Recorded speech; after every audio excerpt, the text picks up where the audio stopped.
Sisters here in Birmingham today.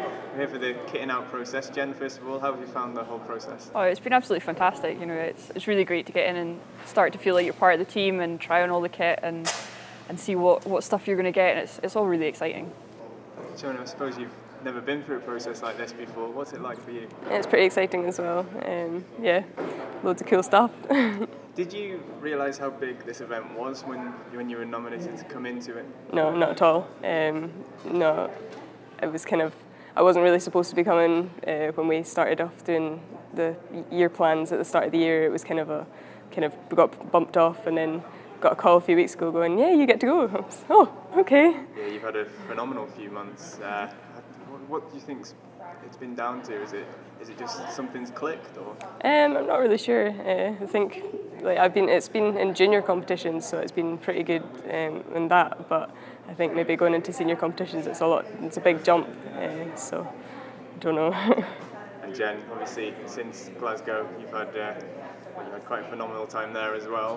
What's your year been like since then? Yeah, you know, I had a bit of time off after Glasgow. I got married back in December, so I had a good downtime and got that out of the way. And yeah, since I got back in training, you know, I've made some big changes to my equipment and stuff, and it's all made a massive difference. There's been a big step up in performance recently. So yeah, the season's been going really well, and I'm really looking forward to getting to Baku and giving it the best there. It's a huge deal, isn't it, changing equipment in any way, from a negative or positive aspect? I suppose it's quite a big risk, is it? Yeah, it is a massive risk. You know, there was a couple of things I sort of was like, right, well, I'll maybe try this and I'll try that, and I just got lucky, I think, at the end of the day. You know, gave it a try and it all just worked perfectly first time. I was like, well, I'll stick with this, thanks. So, you know, risks sometimes pay off. Yeah, definitely.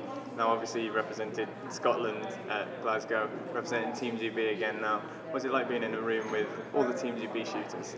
Oh, it's fantastic. They're a great bunch. You know, we don't really get an awful lot of chance to see them, particularly sort of the difference between rifle and shotgun. We don't get a chance to spend a lot of time with them, but they're a great bunch, so it's good to see them all again and catch up. Seonaid, there's been quite a few changes to British shooting over the past few years, lots more structure in place. How do you think that's helped the younger athletes to progress? I think it's given us a pathway for one to get going and stuff. We've got the new GB Academy, so a lot of us juniors getting to go to competitions for Britain and that kind of thing. We also get to spend more time with the older athletes like Jen. Not that you're old. Thanks. The more experienced athletes like Jen, and getting kind of hints and tips and stuff from them has been really good. I suppose you get hints and tips off the entire family though, don't you? Yeah, occasionally, yeah. And Jen, do you just want to talk us through how much of a family affair the McIntosh family is from a shooting perspective? Yeah, it's kind of ridiculous actually. I thought it was bad up until Shona started shooting, and then it's like, oh, okay, so we've got the whole family involved.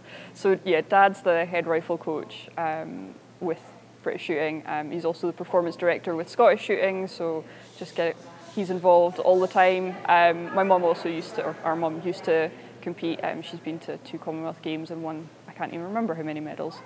Four.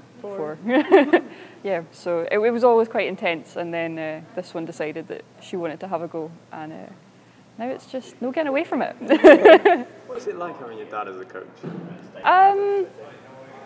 It can be interesting, it can be challenging at times, but at the same time I think it's really great because he knows how to motivate me. You know, he knows me better than pretty much anybody, so he knows how to get the best out of me at every opportunity. But yeah, it obviously does have its challenges at times. Now Jen, Baku is a multi-sport event.